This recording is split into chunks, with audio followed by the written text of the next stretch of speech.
Good morning, good afternoon, good evening, and welcome to today's Caffeine for the Soul. I've been talking all week about confidence, and one of the questions that I get asked sometimes after presentations is, have you always been confident on stage, or is that something that you developed over time? And I've been doing it for, actually a lot more. I was going to say 26 years, but I used to do speaking competitions in high school, so I've been speaking on stage for 35 years, a long time. And the thing is, I've always been able to pull it off. But where my confidence came from has changed dramatically over the years. So in the old days, it was really just survival. I don't know that I would have even said I was confident. I got through it. But then I learned NLP, and I learned that there were things that you could do, confidence tricks. You could stand a certain way and imagine certain things. You could imagine the audience was tiny and small, or you were supposed to imagine them on the toilet or in their underwear. I never actually, that didn't work for me.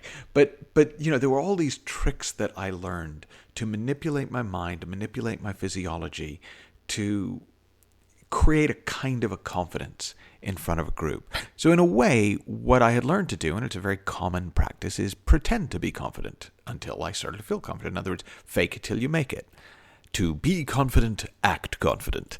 And I still got nervous, and I would sometimes battle with my nerves, but I usually won the battle. Now, as I did more and more speaking, more and more time in front of groups, I got to the point where I felt like my confidence came from preparation. So I would plan meticulously. I would plan my talks out in 30 to 90 second increments.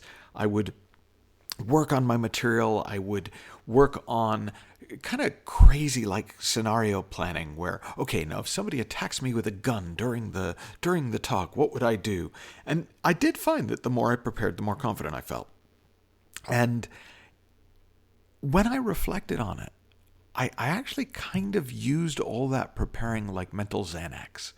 So it was like self-soothing by going, okay, I prepared for this. You prepared for this. You're going to be okay. You're going to be okay. And I would use that as a sort of a balm for my nerves. But at some point it dawned on me that from the very first time I ever stood up in front of a group that I could remember, which was the narrator in a first grade production of Pinocchio, I was only ever really nervous before I got up in front of the group. In other words, once I was actually engaged in what I was doing, once I was actually connected to either my lines when I was acting or the people in the room or the other people on stage, the nerves kind of magically disappeared. And there was a kind of a natural confidence, a natural enjoyment that came through. And that was true no matter how big the audience was. It was true even when I was asked questions that hadn't been part of my preparation. In fact, it was actually more true when I was asked questions I hadn't been asked. It got to the point where I really wanted to do trainings where the entire training was me getting up and going, any questions? Because I found I was at my most confident and my most engaged when I had no idea what was going to come at me, and I had no idea what was going to come through me.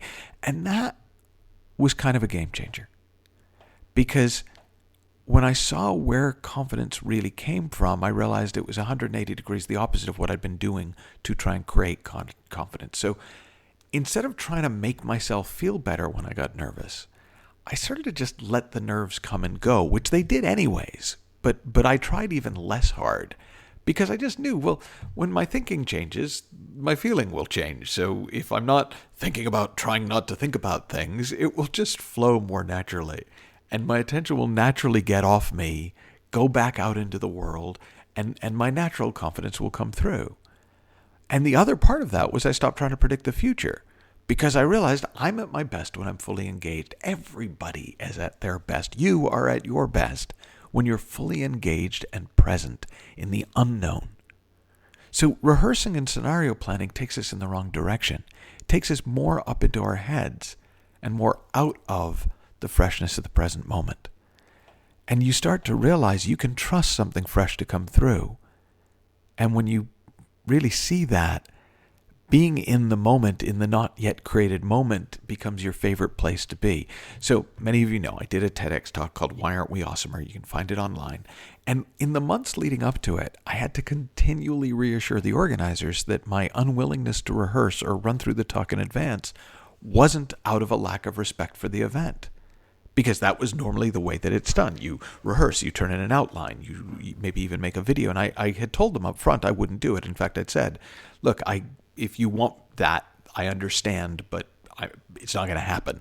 And they were great about it. And they were patient with me, but they kept checking in.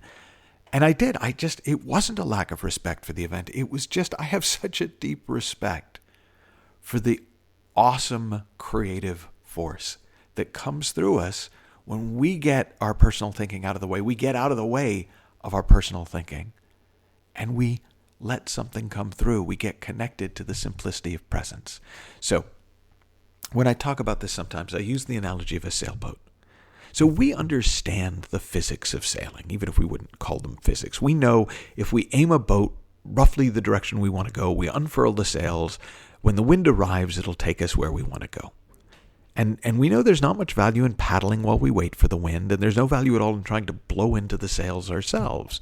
So we follow the physics. We let our common sense guide us given what we understand about how sailing works. Well, in the same way with confidence, all we ever need to do is show up to the moment.